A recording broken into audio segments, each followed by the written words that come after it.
So in Australia, I had people helping me, and I got sent letters. John was obstructing my witnesses.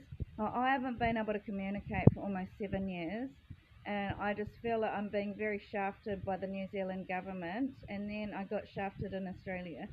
So for me, questions I want answered during this being a political prisoner of consciousness is, before the abuse, I want to tell you I had a very high character, as in I did a lot of work on my own self-development in this life, and not only that, I spent the first part of my life was building my career, and then it was like I went into a healing situation and understanding different parts of my life. I didn't grow like most of the people that had a normal family. I didn't. I had a dysfunctional family. My mum had to make sacrifices because of problems, and I had to end up sacrificing my childhood. So I don't want to sacrifice me being a kid because of Poppy wanting me to pay this generational wealth.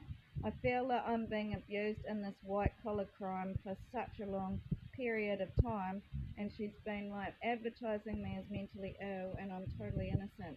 It was a crime. And so I've got all these references over the years of having such a high character, and I don't understand why I'm being abused in a moment of crime.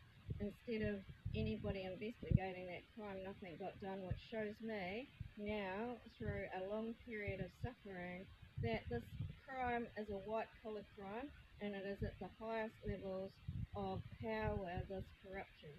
And I'm not trying to be a know-it-all. I'm trying to say I've suffered. I'm a human that's had extensive suffering for more than 7 years from the police and from the government and from a criminal gang organisation that's been falsely advertising me for years. Now, to take away my spiritual gift and the beauty of my spiritual light, they are falsely advertising me as a bitch, and I'm not. I defend myself. It is defense. There is a lot of my references that talk about my discipline and my ability to work very well under pressure and in a high capacity to produce under a very short time frame, and that I'm such a pleasure to be around. And I really loved people, as in I'm not being fake about that. Like, I really like spending time with decent, and I don't mean posh people. I mean decent people that have a character in some sense. They've spent time. I don't mind people that have suffered for ages and they're not extremely rich. They've just got a really good personality. Like, to me, I've got this reference about I've got a high distinction in a range of aptitude testing, ability to succeed in my career path, presentation, personality and character, um, attitude and motivation, ability to represent the company, ability to mentor and maintain long-term relationships. And so this abuse started happening when I got violently attacked with rape, and then I realized I was being filmed all the time, and it was making me feel tortured because instead of anyone investigating my claims, they torture me and gaslight me that I'm mentally ill. So this is corruption of our government. They are torturing me. It is fascism. They are intertwining me and my mother's lifetime of love and support and generational love by punishing me and my family. I am so sad because they've brought my cousins into this situation, and I'm not a mentally ill person. None of my references say I'm mentally ill. If you've got a bus bullying me that I'm very ugly, I want you to understand this is an endurance of bullying for more than like 7 years, like being called a mad dog from the police, because I think I've got something from Kylie saying it was the police calling me a mad dog, and she signed, I said, I want you to help me with this rape, because she admitted, I will go under a lie detector, she admitted I was raped on videos, and she won't tell me the full extent, because I said, well, you said it was Snapchat and you guys weren't worried. that it was Snapchat, so it only lasted 30 seconds. And she said, it's not on Snapchat, it's on the Silk Road. And that's what the Japanese have been doing. So I'm being extorted and blackmailed by the Japanese who have taken over this country. So this is like extortion and imperialism. And I'm being abused because I have spoken out. Right now, I think they've put all this Campton bacteria or whatever it is, helipyro, Campton, some sort of bacteria of my stomach that's hurting me. I think I've got some sort of pancreatic cancer or something. I've got a real problem with my body and I'm sick and I'm abused in my homes, just tortured and stolen a legacy of mine by falsely advertising me against for years. Now, to talk about gang stalking, this is organised crime of a community. Christchurch, and organised to bully, harass, take a person out of character. And I'm fighting for my character because I've got a great character. I know exactly who I am, and I do have a multiple personality. I do, because it's something I've had to develop to function, to talk and communicate to so many different levels of people. And it's not about creating a false reality. It's I meet people where they're at, and I'm not being false. The real Jenny's at home with my family or friends that I've known for long periods of time, and I'm very emotional and giving and supportive of them. During the regime 2023, I noticed all my friends were put on a train and taught to hate me, taught to teach hate, and they were advertising me as junk, the police. So I got abused and killed by the police in that case. And also it showed in my colonoscopy I've got pesticides and silver, so I think they tried to kill me like Marilyn Monroe. You know how they just put all these chemicals up her backside and she silently died and it looked like suicide? I think they did that to me. But instead of dying, it's actually just made me extremely sick, and it's lowered the quality of my life. They've actually sterilized me and taken away. This is a tragedy for me. I spent 15 years developing healing in my family, you know, the wounds in my family, not just my own wounds, but the history of where it came from, and just asking. And it's like, in this time, this organization are abusing my privacy, going to my psychologists, and I don't like it. It's they've crossed the boundaries going into my abusing my HIPAA laws. I would not go into, and also they're making exes like degrade me in public to destroy me as somebody that wasn't loving or didn't have a huge heart. And I want to protest. I did.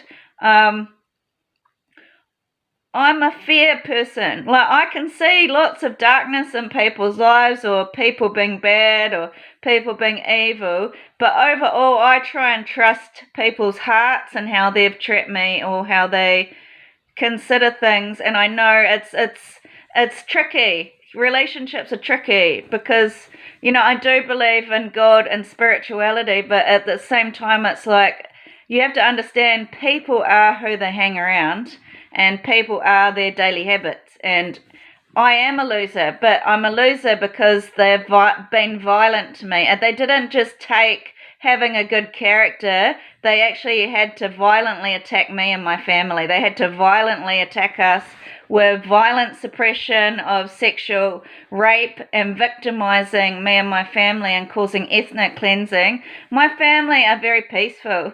Like, my mum, her personality is a little bit like Roseanne Barr, but she's also got a very sweet, sensitive side as well. That's why I don't really believe as somebody that's been studying counselling over my time, I don't really know, to my knowledge, that psychiatric evaluations that pigeonhole people are very helpful. Because I like the way, and some of it just sort of seems dodgy. Like, they don't really actually get to know you. They just sort of try and keep writing the same sort of crap that somebody else has said, and they don't actually take time to know you as a person. That's why I don't believe in it. I'm not a condition, and I wasn't mentally ill. I've got a condition about stress, and it came on through my work. And that's when I questioned my life and went into therapy. It wasn't because I was hearing delusional voices. It wasn't because I've got some deranged being inside of me that wants to be twisted and dark. And it wasn't because I'm dirty and have maggots up me and poo everywhere. It's a vicious motorcycle gang that's been taking over my heritage and kicking me out. And they're actually destroying my heart. And this is something that I've worked on in different organizations that I went to, and they're mainly like New Age healing centers. I wasn't deeply religious, and the thing is I don't have bad feelings about religion, because I know there's a lot of war about religion, but I don't actually have.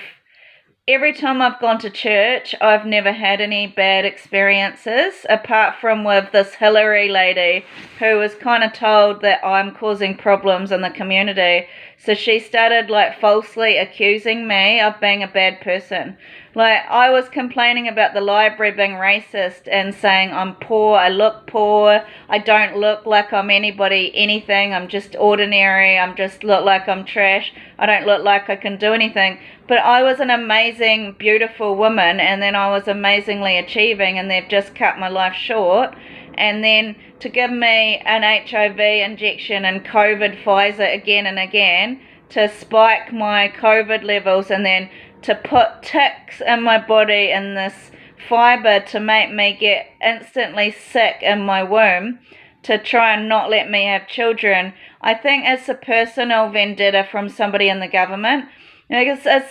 I've read some Guardian articles about the Hummus Festival, and they basically came and took in 200 hostages and showed the toilet video and put me into some dark mental hospital, and some Thailand invaders of the land, Cambodian, Thailand, and working with these criminal gangs that are bringing in sex trafficking workers. I think this is, back me up, go and investigate it, because I'm just in isolation doing the best I can. I'm not a journalist. I wanted to be one, because she is abusing my rights to be a career woman, and it's important to me because of who my mother is, and like, it's just how I've been brought up, I think, and it's how I've perceived the reality that I've come from. So I mean, it's not that I'm trying to be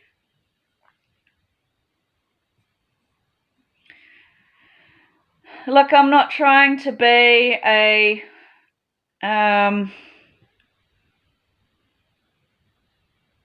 I'm not doing it for clout. I'm doing it because it's, the best way I can say it is, when you read the Bible, God says that we're meant to do something. We're meant to have a purpose in our life, right? We're meant to be, we're meant to keep our hands busy. We're meant to do this and that. And it's so, when you're going through times of where you've been discouraged and bullied and outcast and trashed, it's very hard to perform. You can't. You're humiliated. You're hurt. You're shamed. You're being unfairly treated. Like, you need to be humble because you're arrogant, when I'm totally innocent. I've never tried to be arrogant to people. I've talked to people with authority in my voice and conviction if I feel like they have crossed the line. And they did. It's like my ex's girlfriends did cross the line and abuse me with extreme power by violently invading me, this French, going into my homes, and have taken away the values that mean a lot to me. My family values mean a lot to me. There's a deep sense of emotional and soul ties between me and my family, because I still feel them emotionally when I'm not around them. And even like, the way I can tell you what a soul tie is my cousin Karen Chin has a look that's extremely, and I want to tell you, this is why advertising yourself to the public and projecting an image is just that. Because she actually, her house that she grew up in is very humble, very like a 2-bedroom little unit. something that my mother did for us too. So they came from a very humble life, but because of the way my cousin looks, she looks like she's quite a classy person, and so did I before my violence. I looked like I was quite a classy person with wealth, and I looked like I had worth, and so did she. And the thing is she has had some of the sufferings in her life that I have, and that's why what I'm trying to say is what a soul tie is. And I believe I had a connection with Karen because we have something in common and a lot of experiences that were the same, and for some reason we would sit and talk and it would heal a lot for me. Like, I don't know what kind of conscious level she is about that, because she's under this impression I'm toxic to the community, but I've got a lot of experiences with Karen that we were doing the same. We had the same kind of situations where women were attacking us for being good at things. We had same things about men trying to devalue us and taking our power back. Lots of little things like this. And so what I'm saying is, like, even in my past, even though I projected this persona of looking really put together and well maintained and very educated and classy, I've come from a very humble family that works hard and earn their money the old-fashioned way. And, my mum's had periods of media attacking her, framing her as this huge prostitute and slut, and she wasn't. Like, she had all this gossip that she was a slut, and she definitely isn't. She's actually got quite a lot of integrity. She does her routine every day, and it never stops, but she needs some healing. And I'm calling out because our family, like my mum won't, you have to understand, Chinese just suffer. They don't talk about their feelings. I do. So my mum's probably silently suffering inside. And what happens when people suffer? They become fat. They eat their feelings away. They become rageful. That's me. I've been a peaceful person my whole life, and I've got no patience. My whole life I've been extremely tolerant, extremely patient. That's why I was such a good teacher for children, and I can't anymore. I'm very intolerant anymore because nobody has given me the time of day, and it's cruel. It's not only that, they've destroyed my right to go to lawyers. They're destroying the reality. They're sabotaging reality daily. They're keeping me in these tunnels that I'm the animal, these police, like really holding me against my will. This Egyptian building of high class and divine love, and I feel like I got followed all over the world. So they were trapping me on purpose. Like, no matter what I wanted to do to keep away from the narrative, they followed me. They followed me all the way to Sweden. And what I'm saying is, why did Sweden not protect me in a time of armed conflict?